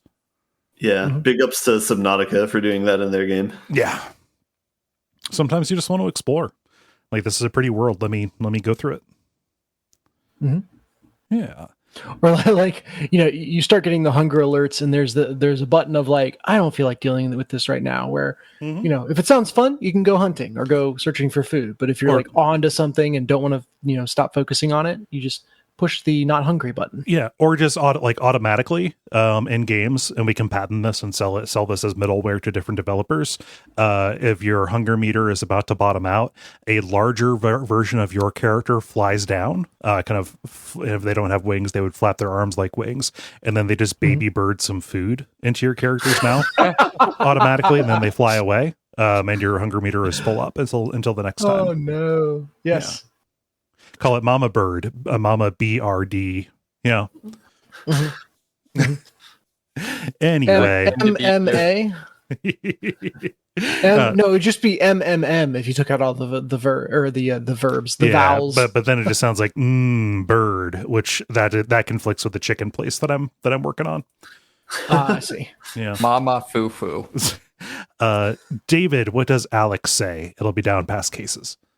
Alex says, every game that currently has some real-world advertising in it could have something fake instead, and the game would be instantly improved. I feel like that used to be more of a thing in the past, selling advertising space in games. Even to the point of having rotating ads. Burnout Paradise, perhaps? Feels like an EA Games kind of move. Yeah, and that gets wrapped up with creepy, like, sneakware kind of stuff, where, like, they're judging performance based on how long your cursor stays over it. Yeah, don't care for it. I was disappointed that games didn't do it more creatively. Yeah. What was it? What's the weird, Wipeout? Is that the weird, like, futuristic racing game? Yeah. Had ads for like Priuses or something.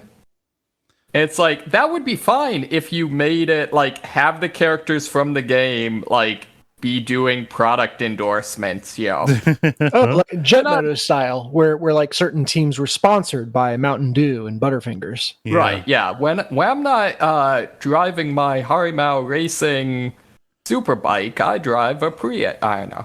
Congratulations. We're the first anybody to mention the name Jet Moto in 20 years. We did it, guys. Yes. So now a remake will be announced. You know it's going to happen. Yeah, I guess. Man, I think So that was this some sort of like Ace Combat style, like jet fighter game? No, it was like a jet ski racing game. Maybe there was some futuristic okay. stuff. It was for the original PlayStation. I think that was made by 989 I think Studios. I remember that. Yeah. Oh my god. I remember it very fondly. 989 Studios. No, that was Sony. That was developed by Sony. And I guess they might still own the rights to it, but they have not revived it. Weird. Let's see here. Alex did that one. Ben, what does David say? David says, similar to Case, any single-player game with forced PvP would be more enjoyable for me by removing PvP. Souls games, Deathloop, etc. Just let me play a game without the invasions. I don't think any of the games listed would suffer personally. Yeah, it's crazy to me that the Souls games still have invasions. Like, that's just so contrary to the entire point of the games. I think I have a car alarm going on in my background, but I will say one way to handle this is just sign your console out of the internet if you're playing it on console, and then no more invasions. See, I prefer to wait till the person invades me to do that because I want them to suffer. Well, I mean, that's in line if it's a Dark Souls game. So,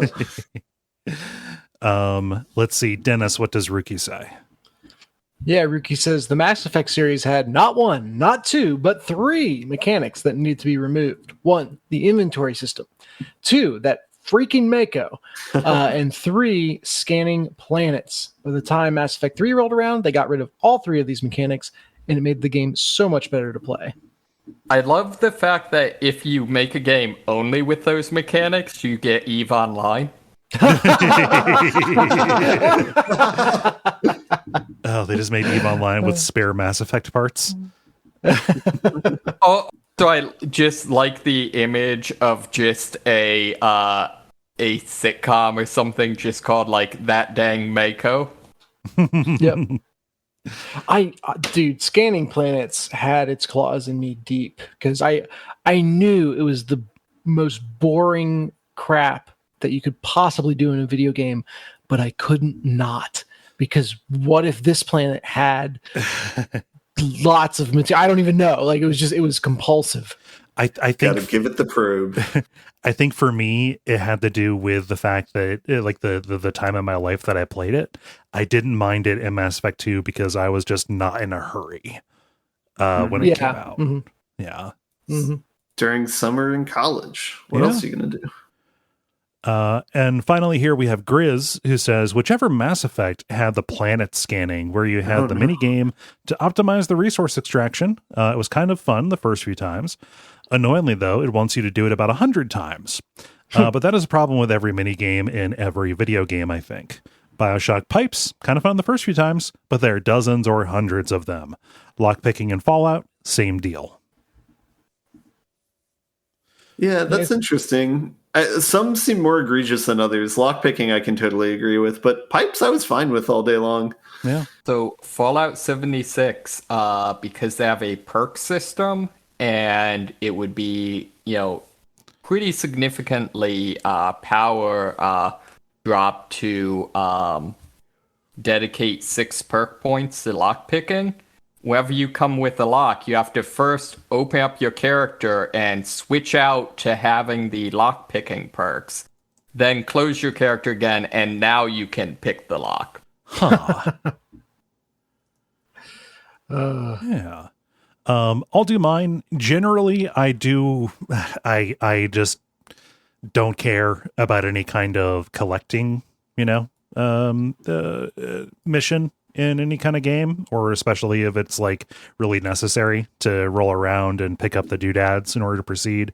Kind of the game that I played most recently that was really sunk by this was Paradise Killer, where you're walking around this big empty world that is aesthetically pretty neat, and the music pops, and you're doing pretty straightforward visual novel mystery solving kind of stuff. But in order to like get upgrades and save, you had to get this currency, and to get that currency you had to walk around and look in corners and hop up in places you maybe didn't think you could get to in order to get this money. Like you literally had to pay $1 to save or $1 to fast travel, and it sucked. Is that the Final Fantasy game that just came out? No, you're thinking of Stranger of Paradise. This is a game that came out a couple years ago, like a first-person mystery game. Yeah. David, how about you? So I think I'd go with Stanley Parable without the ability to start. Okay. You knew it was happening sometime. No. Yeah. This wound is fresh again. No, I think so. This is one that I can't really say across the board because it's definitely games that would just ruin. But I definitely think there's a lot of roguelike games that would be better if they just weren't roguelikes. Yeah. Like if they didn't have permadeath. Mm-hmm. See, take me through your cool ideas once. Yeah. And I'm happy. See Dead What were you going Cells. to say, Cole? Yeah, I was going to say see Dead Cells. Yeah. Also, Path of Exile with a respec mechanic. Yeah. Ben, how about you? This one's fresh for me. I'll just say NFTs. Yeah. Kind of yeah. ruin whatever they're put in. Thankfully, most companies who have attempted to put them in have been discouraged away from it because of backlash. I think Square is still going to do it because they're just going to make bad decisions no matter what. But yeah, I agree. See, I don't know. I'm pretty all right with anything that takes Tech Bros money. See, the problem is that like people who are just kind of like tech bro leaning, who don't have the resources to have it taken, are going to gamble and get fleeced and just end up with something useless in return. Mm-hmm. Yeah. Also, if a tech bro's money gets taken, that means he's going to talk to 3 or 4 more people to try and get their money taken so he can get his money back. Yep. Okay. Oh my gosh. And Dennis, how about you? Yeah, I would drop tutorials from first-person shooters. Like the number of times I've seen games painfully try to work in a diegetic reason to be like, moving your mouse right means you look right. And WASD is run. Like space is jump, shift is run. We get it. And anyone who isn't playing with those controls is doing so very intentionally and will come in with like knowing what they've changed. I think that just would remove a significant amount of uptake. Sorry to all those who like this is going to be the first time they've ever played a first-person shooter, but I feel like that is an edge case that we can ignore for the benefit of all. Bring back manuals. There we go. Replace that with manuals. I'm a happy man. I need something to read on the way home from the store, and it doesn't matter if I crash into a bunch of stuff because I'm driving. So I think my favorite instance of this was the original Borderlands that has a tutorial to like, this is how you crouch to get under a low hanging, and then that mechanic never comes up in the entire rest of the game. Like literally it does not exist in the rest of the game. Yeah, there really is no reason to crouch. Yeah. They did it well in Portal 2 as well, where it's like, okay, now press the jump button, and it's like, now talk, and the prompt comes up, press the button, but it's still just the jump button, and it's like, oh, you've been in cryostasis for too long, you can only communicate by jumping. That was good. But dear God, dude, that's what they should do, is have the tutorial be like, hey, press the jump button, and literally the prompt is press the jump button, and whatever you hit, like it knows to bind that to jump. Yeah. I mean, I still routinely have problems where every time a game tells me to press any key, at least the first time I have to press the power button. Just to teach it, the importance of being precise with its wording. Yeah. And I mean, the real solution is just to ask at the beginning when you're selecting your difficulty, have you played this kind of game before? Yep. Yeah. Yeah. And more games kind of have that on startup, a couple accessibility things, a couple preference things, and you're in. Yeah, it's the way to go. At least I think, anyway. Mm-hmm. Cool. Well, thank you, Dennis, for posting that question. And thank you, everybody, for responding. If you would like to participate in this in the future, go to facebook.com/thelevelpodcast and watch for the prompts to go up on Monday afternoons.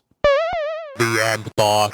Now it is time for the end boss, where we talk about things that are happening in the world of video games that are hopefully exciting to us. I've got one that's kind of cool.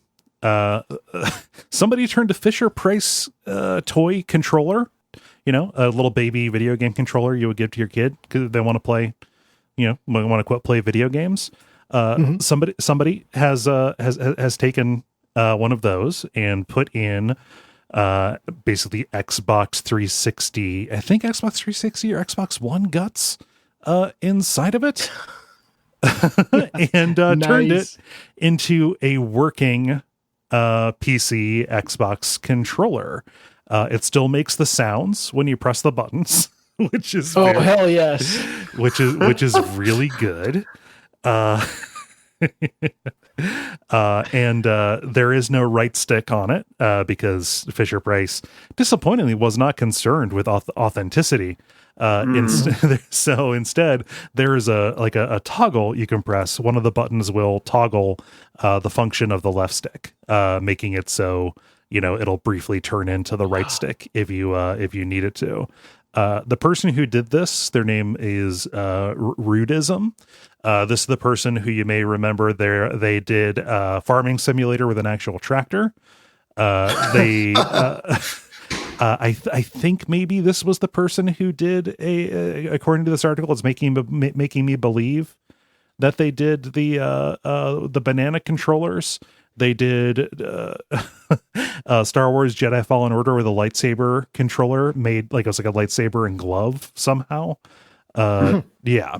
It's just kind of a streamer and hardware modder who makes these things and then goes about doing challenge runs with them. So I think they're either intending to or actually have completed an Elden Ring run with the toy controller, which is fun. See, they need to make it so it almost always makes the controller kitty sounds as you're playing, but just once you'll press the B button, it's like, your soul is mine. Yes. Give me all your blood. Okay. Oh man. That's my story. David, what's going on with memes? So the new meme to hit the interwebs is apparently people started photoshopping Sonic the Hedgehog exiting Claire's, all bedecked with all sorts of fabulous accessories. I think you mean Shadow the Hedgehog. They're very different characters, David. Yeah, what did I say? You said Sonic the Hedgehog. Oh, did I? I'm sorry. Yes, Shadow the Hedgehog. The inexplicably 50-year-old hedgehog. And this led to a surge of people photoshopping all the various other Sonic characters, shopping at various stores. So you have Sonic shopping at Hot Topic, Rouge robbing a K Jewelers. I think the best are probably actually Knuckles going to Bed Bath and Beyond, and Tails buying a Sonic and Knuckles stuffed animal from Build-A-Bear. Oh, that's cute. I like that one. Yeah. So this also, I did not realize there are like 30 more Sonic characters than what I knew existed. There are a lot of these that I do not recognize, which feels good to me. Yeah. It's got to be like that long tail of originally fanfic characters that got so popular that they're now considered kind of a part of the canon. Yeah. All that craziness. Who is Starline? Wow. This is just frustrating me. It's definitely just a fursona. I think this is how I feel when I look at the Pokemon list. What is this nonsense?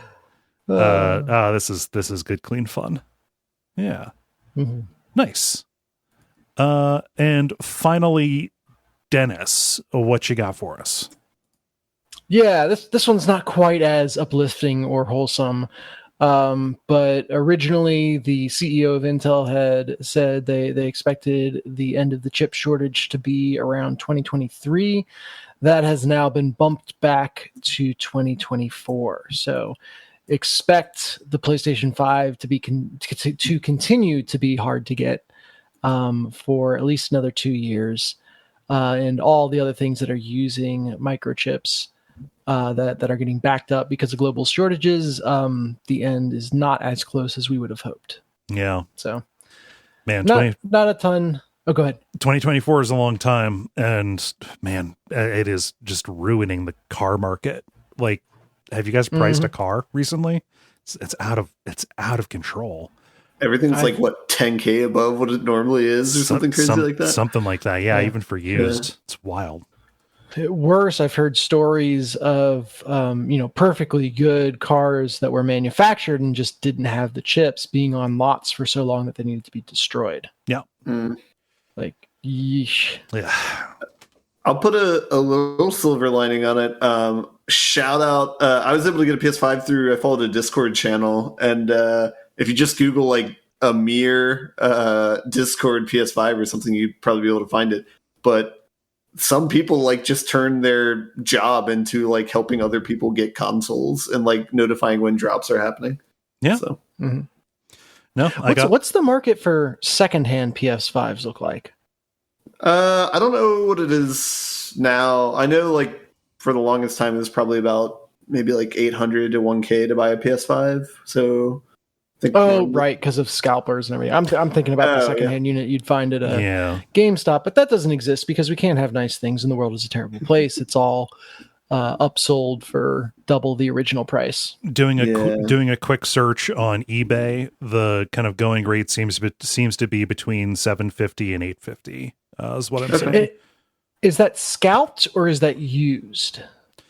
These are like sealed systems, is what I'm saying. Yeah, I'm wondering about like opened used platforms that have been refurbished. Yeah, no clue. Yeah. I can't imagine that GameStop would be selling them at much of a discount or any I guess GameStop is the only game retailer now. Yeah. Here's a single point of reference. I went to a place called Pink Elephant over the week, which is like they have used games and stuff. And they have like consoles you can get, like really old school stuff, like PS3s and stuff. But they had a few PS5 games, and they were used. They were about the same cost as buying new, like on Amazon or something like that. Yeah. Interesting. Okay. It's high enough margin. You can make money off of it by selling it higher, just because the demand is so much higher. And you also, well, and Ben, did you have a story, or are you just nope. All right, attaboy. Cool. Well, thank you. Well, no, there we go. How do you all feel about buttoning it up? There we go. Sounds like a show to me. Thank you. Because of that, now we have to go for another hour. I'm all garbled. The credits. Thank you so much, everybody, for listening to this week's episode of The Level number 413. We really appreciate it. Want to remind you again that tomorrow, let me look and see what the actual date is.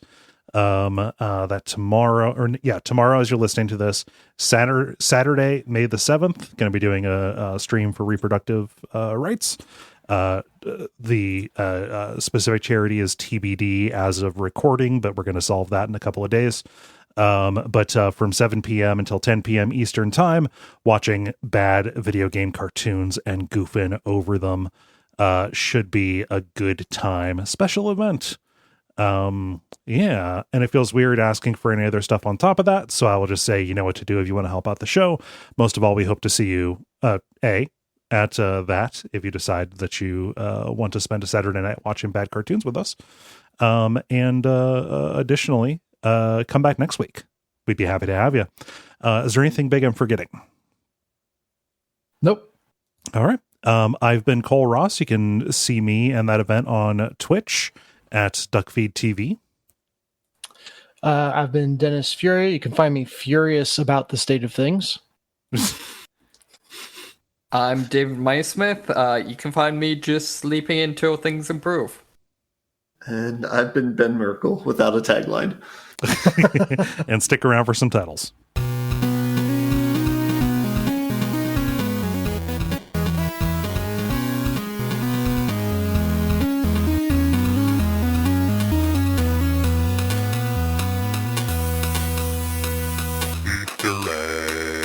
Okay, who's got one?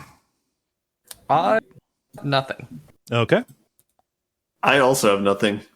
I didn't write anything down, and I kind of panicked toward the end because I realized that maybe somebody else would also have nothing. So I was cheap, and I just wrote down, "Give me all your blood," stylized with an exclamation mark. I know that's cheap to put in my own, but I got you, fam. okay, what you got? We've got so first off, I don't know exactly how to style this, but unsouled with unsouled, unsouled, and unsold.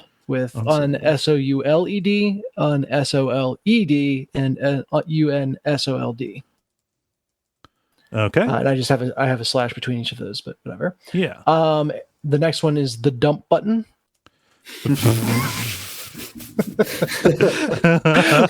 which is way more innocent than it sounds. Yeah.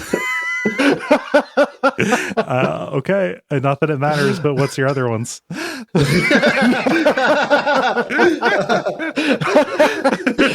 I just have the menu tax. Any opposition to the dump button? No. I like it. Okay. All right. I'm going to go because I'm very tired. Have a good week, you guys. I'll share details about that about that event on the channel. Are you posting it in Backstage, or are you posting it? Where are you posting it? Yeah. I'll post it in Backstage once we have an idea. Okay. Sweet. I'll be staying up wildly irresponsibly late because I don't have anyone sleeping next to me that I got to be quiet for at night. Ooh. Yeah. And the kids can fend for themselves in the morning. They don't listen to me anyway. What do they really need me there for? Yeah. You're just there to bear witness. Oh, Barrett knows how to open the snack drawer, and the number of times I've found him with just like a giant jar of pretzels or like the whole bottle of cashews is higher than I'd like to admit. So yeah. if I die in my sleep, there's at least 3 or 4 weeks before they anything bad will happen to them. Yeah. Because they know not to call the cops. So, no. Oh, good stuff. All right, see you guys around. Take care, guys. Bye. Have a good week. Bye.